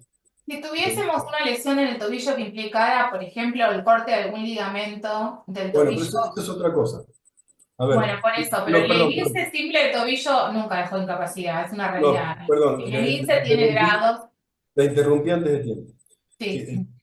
No, eso iba a decir, el esguince tiene grados, si fuese un grado 3, quizás que él sí deje movilidad funcional, deje limitación de la movilidad funcional. los grados del esguince son una invención, pues son así, o sea, clínicamente no tienen, en el consultorio no tienen correlación. El grado del esguince es una invención anatómica que realmente para graduarlo habría que abrirlo al paciente, cortar y ver qué grado de lesión tiene. Incluso la resonancia magnética tampoco se correlaciona muy bien con la descripción clásica de esguince grado 1, 2 o 3. Porque realmente no tenemos cómo ver de qué forma están rotos los ligamentos. Es muy difícil por ahí en esta charla que yo les transmito a ustedes, que los ligamentos no existen como se ven en los dibujitos. Muy pocos ligamentos se ven como se ven en los libros de anatomía. El único que me animo a decirlo es el ligamento cruzado de la rodilla o el tendón largo del bíceps. El resto de los ligamentos son realmente ensanchamientos de la cápsula articular. No están separados en pequeños fascículos, como dice el libro de anatomía. Eso no existe. Y la gradación en grado 1, 2 o 3, que clásicamente dice disrupción, distensión, disrupción parcial, lesión completa. ¿Cómo puedo verlo eso? Abriendo al paciente, cortándolo, haciendo una cirugía, diciendo, bueno, está distendido, está roto parcialmente o está roto en forma completa. Ni siquiera una buena resonancia, la mejor resonancia me permite hacer esta graduación de lesión de cualquier esguince del tobillo. Es una concepción clásica, quedó arraigada en todo el mundo, porque incluso los médicos ponen grado 2, grado 3, pero realmente no hay forma de hacerlo. Ahora, una insuficiencia ligamentaria, que es lo que yo veo en un paciente crónico, un ligamento que no funciona, que es inestable. Eso genera inestabilidad. ¿Y cómo la tabulo yo en la tabla 9? Un concepto básico que yo les explicaba a los pacientes. Las articulaciones son bisagras. Es como la bisagra de la puerta de mi casa. Una articulación estable y firme se mueve bien, no hace ruido, no cruje y demás. Cuando la articulación empieza a funcionar mal, ya sea porque se gastan las superficies articulares o que se rompen los ligamentos que dejan de ser suficientes, empieza a tener juego, empieza a tener ese movimiento. Es como la bisagra de la puerta que empieza a rechinar o cada vez que sopla el viento se tambalea la puerta y se sacude. Eso es signo de inestabilidad. ¿Cómo determino la inestabilidad? Es fácil, agarro el tobillo y lo muevo, hago una maniobra semiológica. Listo, determino inestabilidad de tobillo. ¿Cómo la tabulo? Diagnóstico, inestabilidad de tobillo por lesión o insuficiencia crónica del complejo ligamentario anterolateral. Incapacidad, ¿cuánto le pongo? Porque encima, recuerden que una de las preguntas fue, ¿qué evaluamos? Movilidad activa y pasiva. Yo al paciente lo siento en la camilla, lo relajo, en el 15 tobillo, y la movilidad pasiva es completa. Llevo el pie para arriba en forma completa, el pie para abajo, hago inversión, eversión, y no tiene limitación de movimiento.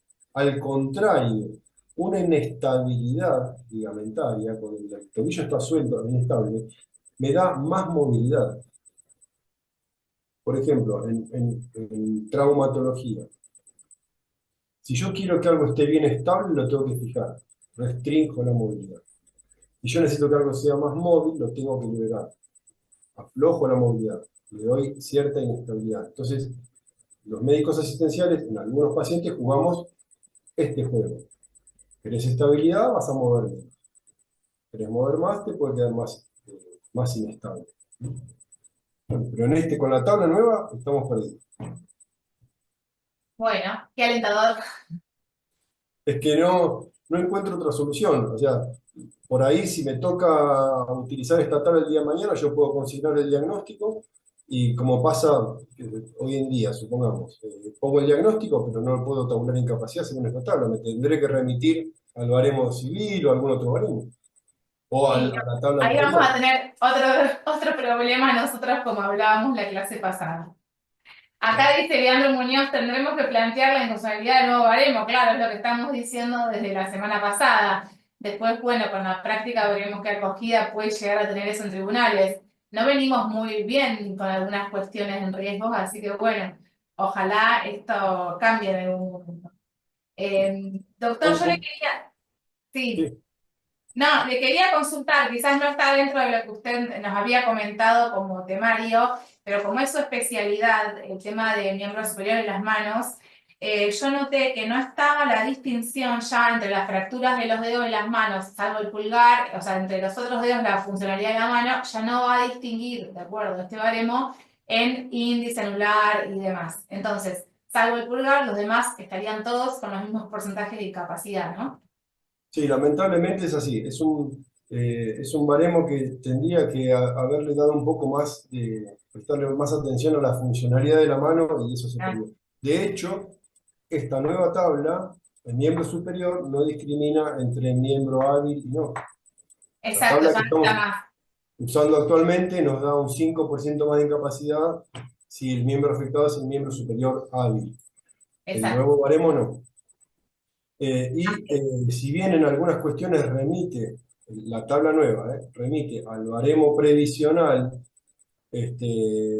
no abre mucho la puerta. El baremo previsional con respecto a las lesiones de las manos es por ahí el más completo. No significa que sea bueno, pero es el más completo porque evalúa la función de la mano. Pinza aro, garra, puño. Entonces nos permite evaluar no solamente la mano desde un punto de vista anatómico, sino funcional. Y en un trabajador, la verdad es muy rara la tarea que se me puede ocurrir ahora, que es un trabajador que no use las manos, a menos que sea un intelectual o que haga otra cosa con los pies, pero la funcionalidad de la mano es fundamental. Desde este punto de vista solamente se le presta atención a la lesión anatómica, no se evalúa la funcionalidad en ningún momento. De hecho, hay Claro, muchas y creo cosas. que la distinción entre los distintos dedos de la mano tenía que ver con esto, ¿no? La funcionalidad en sí de la mano y la cuestión de que la pinza se hace en general con estos dedos, siendo los más importantes estos dos y estos los menos Es que, importantes.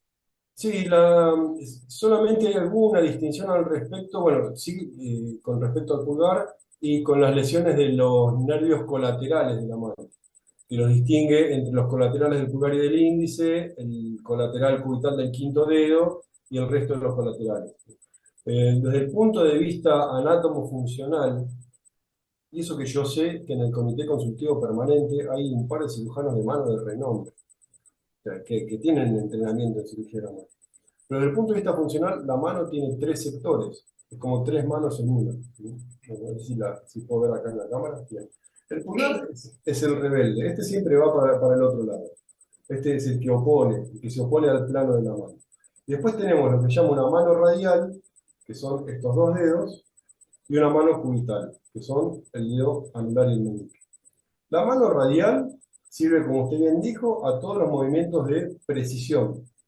Pinza fina, esta es la pinza aro, esta es la pinza de tres dedos. Cuando a mí me amputan el índice, yo puedo reemplazar la pinza aro con el dedo medio, incluso hay muchas cirugías que se hacen al respecto. Esta es la pinza llave, la pinza de costado, la pinza fuerte, que no es un movimiento de oposición. Y después tengo la mano cubital, que son estos dos dedos, que por ahí si yo le pregunto a cualquier persona cuáles son los dedos más fuertes de la mano, y van a pensar en el pulgar o estos dos, el índice y el medio. En realidad los dedos más fuertes de la mano son estos dos, el anular y el meñique. Traten de agarrar un martillo y martillar con estos tres dedos. Los dedos que hacen fuerza, que agarran el martillo, que agarran la valija, que que agarran una correa o una polea para subir, son estos dos. Este más o menos, el dedo medio, juega para los dos equipos. Juega para este y juega para este. ¿Sí? Estos son los dedos fuertes. Esta distinción funcional de la mano, que había oportunidad de meterla en el baremo, que está muy buena, hacer una evaluación, pero no está, no existe. Entonces, una lesión o un deseje en el dedo índice es lo mismo que en el dedo meñique. Y la función es completamente distinta. ¿Qué sé yo? En un mundo utópico habría que tratar también de correlacionar la lesión que tenga el actor con el tipo de tareas para las cuales está entrenado. Bueno, y acá es lo mismo para todo el mundo. Una lesión de ligamento cruzado es lo mismo en un oficinista que en un albañil, que en un jugador de fútbol. La desde capacidad es ya. la misma. Recuerden que los jugadores de fútbol tienen RT también, ¿no? Sí. Las lesiones van por RT. Lo dejo continuar entonces con lo que usted tiene proyectado, después le hago unas preguntitas que están en el chat.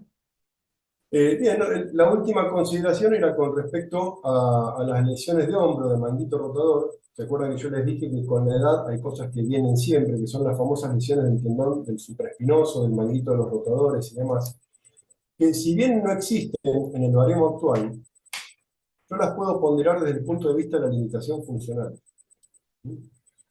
Eh, entonces, muchas veces, las lesiones completas del tendón del supraespinoso no dan limitación funcional.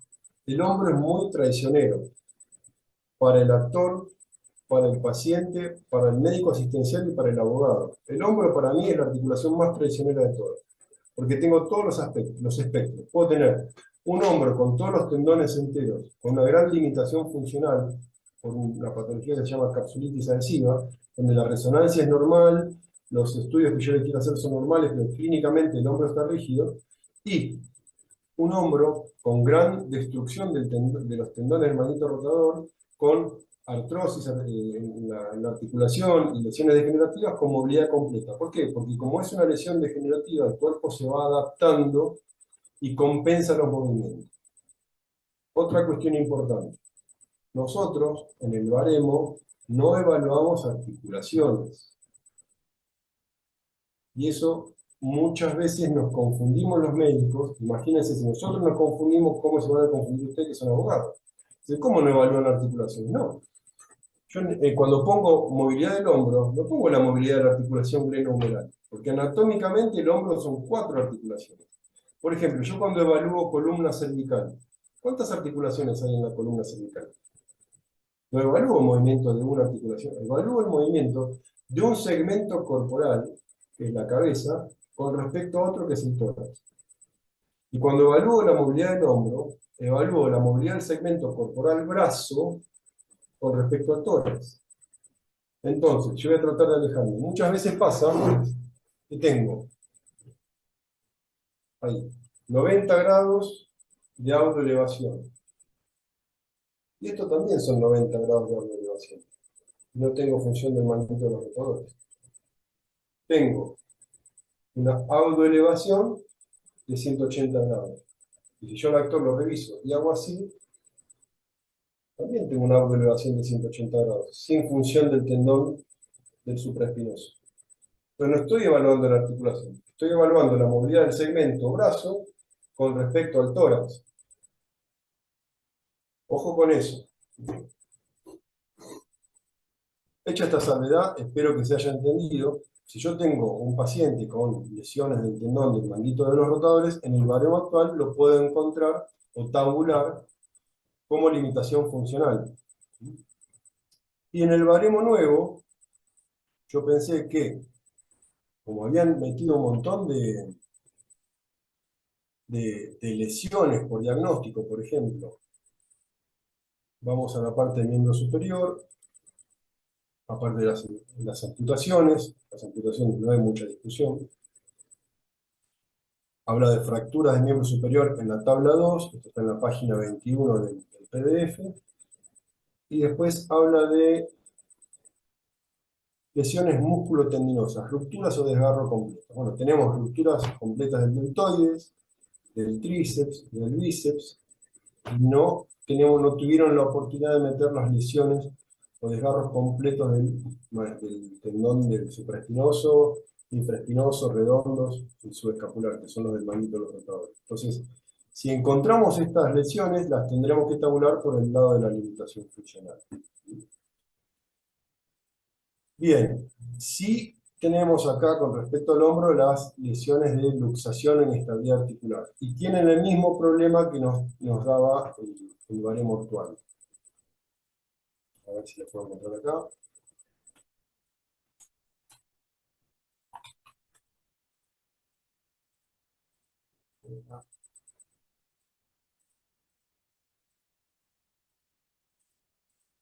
El baremo actual hablaba de, por ejemplo, acá está, inestabilidad articular. Solamente teníamos en hombro, por pérdida de partes blandas u óseas, entre 25 y 35% de incapacidad, o la luxación recidivante escápulo-humeral, de 12 al 15%. ¿Qué es una luxación recidivante? Un hombro que se salió del lugar, jugando a la pelota, se cayó, lo que sea, se salió del lugar, lo acomodaron y quedó inestable, se vuelve a salir repetidamente. Eso es una luxación recidivante, que recidiva, que vuelve. Clínicamente eso se llama inestabilidad crónica, porque está rota la cápsula articular, el reborde de cartílago que contiene el hombro, y es una indicación quirúrgica. Ahora, cuando está rota la cápsula articular o el reborde ilioidal, ¿no es una pérdida de partes blandas óseas? ¿Dónde está la diferencia entre una luxación recidivante, que da de 12 a 15, y una inestabilidad de hombro por pérdida de partes blandas óseas de 25 a 35%? Yo tendría que adivinar, interpretar lo que quiso poner el que hizo la norma y digo, bueno, debe ser por pérdida de partes blandas óseas cuando se pierde la cabeza del húmero, la glena, hay una gran pérdida articular, entonces tiene un hombro inestable. Como hay algunas cirugías o patologías o lesiones que destruyen la cabeza articular y queda una inestabilidad residual que justificaría que a un actor se le dé un 25 o 35%. El baremo actual, acá a la derecha, como buena noticia, nos pone esta famosa luxación acromioclavicular, que es la que se produce acá arriba, cuando se lastima la articulación entre la clavícula y el hombro, le da directamente un 2% de incapacidad, que muchas veces no genera limitación funcional. Y después tengo luxación glenohumeral como único evento, porque se dice sin recidiva secuelar documentada, está bien, se luxó una sola vez, le doy un 4%, pero yo no sé si se va a seguir luxando ese hombro. Ahora, si está documentado que se luxó varias veces, le doy hasta un 12%. Y si la pérdida es grande directamente, por inestabilidad, por pérdida de partes blandas, en hombro, le doy hasta un 30%. Y esto, desde el punto de vista práctico, genera un montón de preguntas. Un paciente que se luxó por primera vez, yo sé que no se va a volver a luxar. O se luxó una vez, cierro el procedimiento de condiciones médicas, tenemos suerte que le dieron un 4% de inestabilidad. Al mes siguiente se vuelve a luxar. ¿Eso qué es? ¿No es una luxación recidivante? ¿Cómo lo documento? ¿Cómo lo llevo a los papeles? Es muy difícil a veces eh, trasladar la realidad al papel, al documento. ¿Cómo lo tabulo? Y en teoría estaría incluida la limitación funcional residual. Así que bueno, no nos han dado mucha ayuda con estos nuevos ítems.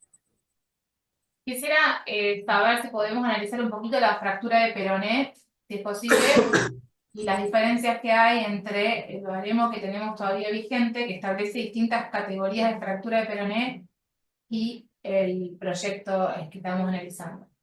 Bien, vamos directamente a eso. A ver, acá estoy scrolleando, como se dice ahora, secuelas de fracturas. Rodilla afectada, acá. Bien.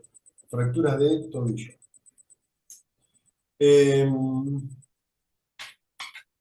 Acá teníamos en el baremo anterior la fractura. Vamos a hablar del tobillo directamente, porque el miembro inferior, de la rodilla para abajo, es rodilla, pierna, que es tibia y peroné, y el tobillo es una articulación en particular donde participa la tibia del peroné, el astralo, los ligamentos, el calcáneo. Generalmente el tobillo perdón, se describen Sí. 3 maléolos o 3 protrusiones óseas. La interna, que es el maléolo tibial, la externa, que es el maléolo peroneo, y la posterior, que corresponde al borde posterior de la tibia distal.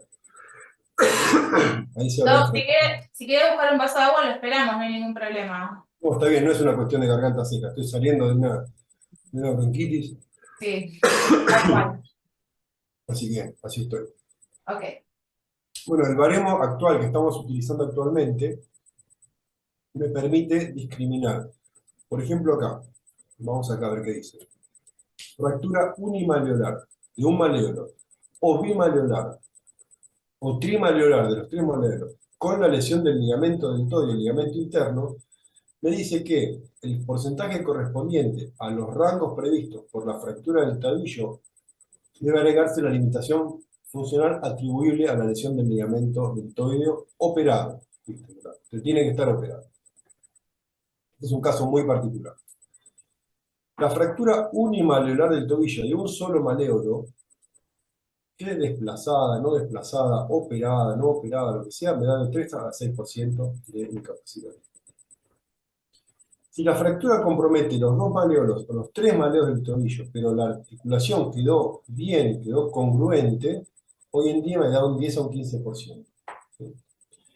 Y si quedó mal la articulación, quedó con incongruencia articular, con un escalón, un deseje, lo que sea, me da hasta un 20%, 15 a 20% de incapacidad. Bien, vamos a buscar el baremo nuevo, a ver qué nos dice. Yo también revisé, no sé por qué no lo anoté, estaría pensando en otra cosa, porque lo revisé específicamente. Vamos a buscar las fracturas del tobillo. A ver si está acá.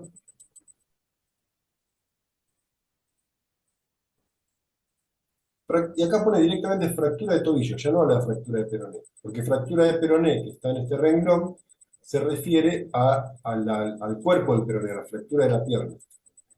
Fractura de tobillo. Y lo distingue entre maleolo peroneo, maleolo tibial medial y maleolo tibial posterior. Y acá me pone 2 columnas, con secuelas o sin secuelas. La de pseudoartrosis no la voy a considerar, la pseudoartrosis es un caso particular cuando el hueso no consolida, no pega, no hace un callo óseo y va a la pseudoartrosis. Y esto, si quieren, hacemos un comentario ahora aparte, al final, porque establece un caso particular, la pseudoartrosis, en general. Fractura, supongamos que tenemos fractura de maleolo peroneo, me da 3% si no tiene secuelas. ¿Y qué significa con secuelas o sin secuelas? Acá abajo hay un apartado que dice, corresponde la ponderación de la columna con secuelas cuando la fractura del miembro inferior presentara alguna de las secuelas descritas a continuación. Que esté angulado, o sea, consolidado, torcido, fuera de eje, rotado, que tenga necrosis, que se muera el hueso, que tenga artrosis o desgaste articular, incongruencia articular, que la articulación esté fuera de su sitio. Y acá dice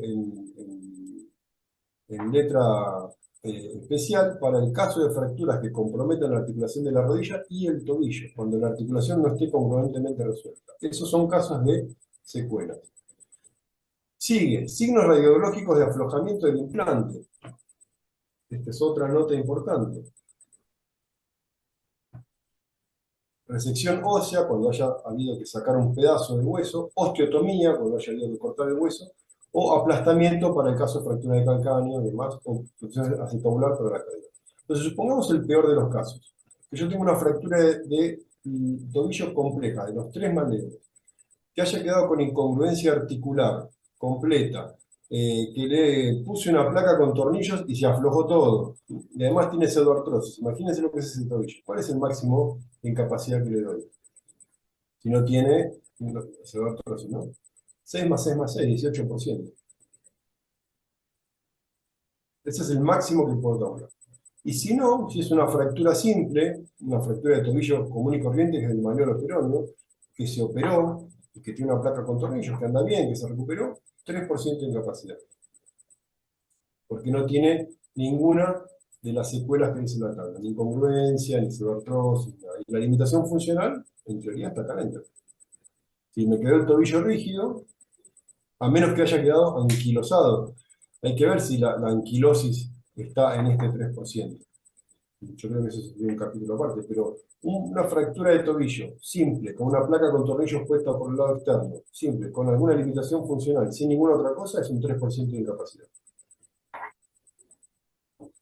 Yo tenía una duda respecto a este ítem, porque nosotros tenemos como una diferencia con el anterior, con el baremo que todavía está vigente, que tiene otras categorías, ¿no? Entonces está la fractura de peroné sin desplazamiento, la fractura de tibia o peroné consolidada en eje, y la fractura de tibia o peroné consolidada en deseje. Entonces, esas eran las categorías que tenemos hasta hoy. Ahora, con este proyecto de baremo tenemos en la fractura de tobillo, la fractura de maleolo peroneo, maleolo tibial medial y maleolo tibial posterior. O sea, son bastante distintos no sé, en el nombre, digamos. Yo, por Sí, supuesto, que en desconozco realidad, cuestiones técnicas para entender si es más o menos lo mismo que teníamos antes en las diferencias o no. sí, está, la distinción en realidad es un problema de redacción. Vamos al baremo actual que utilizamos ahora, que dice fractura de tibia y o peroné. Y abajo me habla de fracturas unimalulares. Entonces yo tengo que entender que cuando voy a tabular fractura de tibia y o peroné consolidada en eje, no me estoy refiriendo al tobillo.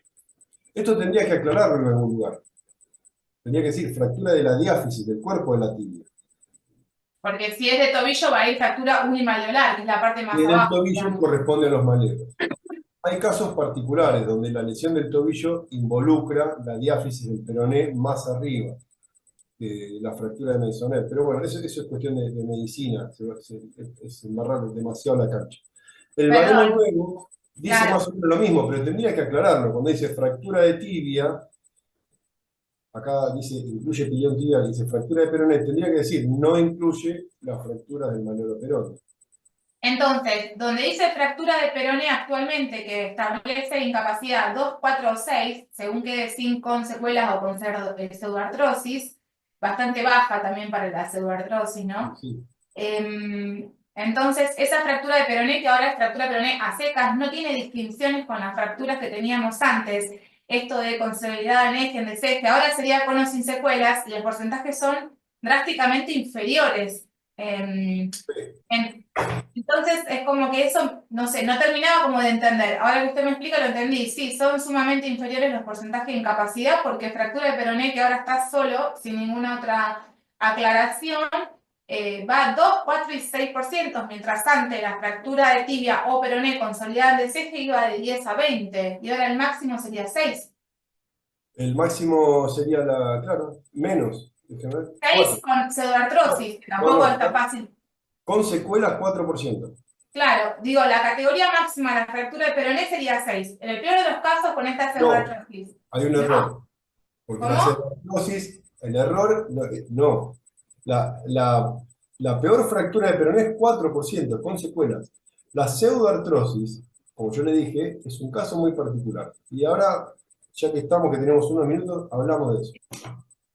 Yo cuando tabulo incapacidades, eh, vamos a un caso civil, por ejemplo, que, que es frecuente. Un chico lo atropella, va con la moto, se lo lleva puesto un auto, fractura de fémur, expuesta, lo operan, se infecta, le sacan la placa, le ponen un tutor, se vuelve a infectar, termina con una pseudoartrosis de fémur. Fantástico. ¿Qué significa? Que el hueso, uno de los huesos más grandes del organismo, no consolidó. Tiene en vez de tener un callo óseo, tiene una cicatriz.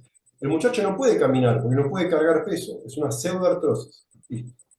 Entonces, yo le doy incapacidad como pseudoartrosis. Pregunta del juez, pregunta de todo. ¿Esa incapacidad es total, es parcial, es definitiva y permanente? Y no. ¿Por qué no? Y porque hay tratamientos que se le pueden hacer. ¿Se agotaron todas las instancias de tratamiento? No, porque corresponde abrir el foco, aportarle injerto, operarlo de nuevo. Entonces la pseudoartrosis es muy difícil llegar a un punto en que diga, muchachos, hemos hecho todo lo posible, esta incapacidad es definitiva y permanente. Y sin embargo, acá en la tabla lo pone como pseudoartrosis. Ahora, el día que yo determine incapacidad por pseudoartrosis, en este caso, y haya una sentencia y el actor quiera pedir el reingreso de la RT para tratar la pseudoartrosis, ¿se lo van a dar? O la RT va a decir, no, muchachos, hasta acá llegamos. No solamente hay un dictamen de comisión, sino que hay una sentencia, porque llegó al juicio y terminó el juicio. No corresponde, vaya al hospital público a tratarse la complicación. Entonces, perdón, no me quedó claro. A Discúlpeme, nadie le queda soy claro. yo. No, la pseudoartrosis, ¿cuándo hay? Entonces, técnicamente, ¿qué significaría para que nosotros podamos entenderlo en un informe médico o en una Es un, pericia? es un problema la pseudoartrosis. La pseudoartrosis es cuando una fractura no evolucionó correctamente bien, no formó el callo, entonces hay una pseudoarticulación. Hay un foco de movimiento anormal en el hueso. En vez de formarse un callo de hueso rígido, se formó una cicatriz fibrosa y el hueso no consolida, no pega, el hueso queda blando, queda flotando. Eso es una pseudoartrosis. Ahora, esa incapacidad que yo determino por pseudoartrosis, ¿es definitiva y permanente?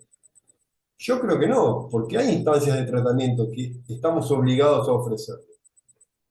Lo Bueno, pero mismo, cuando llega a juicio ya todo eso ya pasó, digamos, ¿no? Y en general cuando llega la pericia pasó un tiempo, supongamos años. que el actor, en un civil, por ejemplo, el juez puede dictar sentencia en un civil y en teoría la indemnización que cobre el actor va a ser para su tratamiento, para poder tratarse. ¿Qué pasa en el foro laboral? Esto es una pregunta para ustedes. Esto es una pregunta para ustedes. Yo le determino incapacidad por pseudoartrosis del peroné. Listo. Cerramos, cobramos la incapacidad, todo. Y el actor dice, bueno, ¿y ahora quién me trata? Tengo que pedir el reingreso a la RT para que me trate mi pseudoartrosis. O lo mismo que dice acá, más abajo en este cuadradito. Que dice, aflojamientos del implante. ¿Quién me va a sacar el aflojamiento del implante?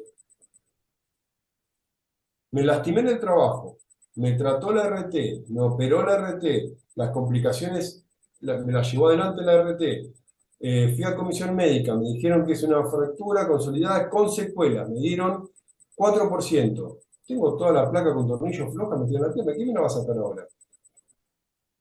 ¿Cómo se instrumentaría esto? Esa es la pregunta. Y como perito, ¿esta incapacidad es definitiva? Y no, porque hay que sacarle esa placa con tornillo hasta que se consolide derecho. No puedo decir que es definitivo y permanente. Entiendo perfecto el planteo. Bueno, eh, una, la verdad es que hay tantas diferencias, porque yo intenté hacer, obviamente, desde mi poco conocimiento. En algunas cuestiones técnicas, por supuesto, que no tengo conocimiento médico, pero yo intenté agarrar el nuevo proyecto de baremo y hacer las diferencias con hice todo unos machetes y demás. Son tan distintos que es como que no terminaba más, porque es todo diferente, los porcentajes, como, o sea, las categorías, quizás cambia algún término y por supuesto que nosotros ahí nos vemos como, ¿y esto qué es? Porque son términos que son ajenos a nuestra profesión, bueno, etcétera. Así que es bastante complejo el análisis del baremo, realmente para nosotros, desde el punto de vista, por supuesto que no tenemos las herramientas que un médico, lo que hablábamos la semana pasada, que creo que tiene que ver más con cuestiones jurídicas, hoy por supuesto que son más cuestiones técnicas médicas que, bueno, tendremos que necesitar seguramente el asesoramiento de algún médico, tanto para poder establecer incapacidad, va, si un caso debe o no llevar incapacidad y tomarlo o no, como hablábamos también el martes pasado, o como para impugnar pericias, pero verdaderamente es totalmente distinto. No sé si usted concuerda conmigo en el sentido de que en líneas generales las incapacidades han disminuido drásticamente. Algunas categorías se agregan, como por ejemplo que antes o cambian en algún sentido, la fractura de calcáneo no estaba así baremizada porque estaba solo cuando había artritis subestragalina, que no siempre la había, son Sí. como casos obviamente que han quedado muy mal, entonces solo fractura de calcáneo no estaba, iba por movilidad funcional, bueno, ahora sacaron esa parte que dice que fractura de calcáneo es cuando está baremizada, cuando hay artritis subestragalina, pero las cosas que han agregado son incapacidades tan chiquitas que no cambian en la cuestión general de que las incapacidades han bajado Es que drásticamente. hay cambios importantes, sobre todo en el músculo esquelético, la fractura de pelvis y demás, pero no son lo que vemos nosotros todos los días. Yo en fracturas de pelvis creo que vi dos en los últimos 5 años. mínimas. Por eso traté de hablar de lo que veo todos los días, las lumbalgias, las rodillas de 15 de tobillo, eso vemos millones, a patadas, cervicales. Bueno, y la fractura de tobillo vamos a tener este problema. Sí, Y ni también hablar, el tobillo ni no está. hablar, y nos quedó afuera del tintero toda la parte de las reacciones vivenciales anormales, toda la parte de... ¿Nos quiere decir algunas palabritas de eso antes de cerrar? No, no, nos cortamos las venas antes del fin de semana.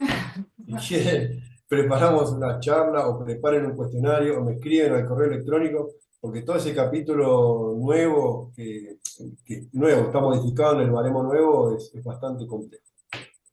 ¿Es bastante qué, perdón? Es bastante complejo. Ah, ok, ok, bueno, en Con todo caso respecto a... preparamos para otro día. Bueno, lo vamos a comprometer seguramente para que en otro momento hagamos otra charla sobre ese tema. Creo que no sé si hay más preguntas en el chat, me parece que no. Bueno, algunas que ya se habían dicho y que estaban bueno, un poco repetidas.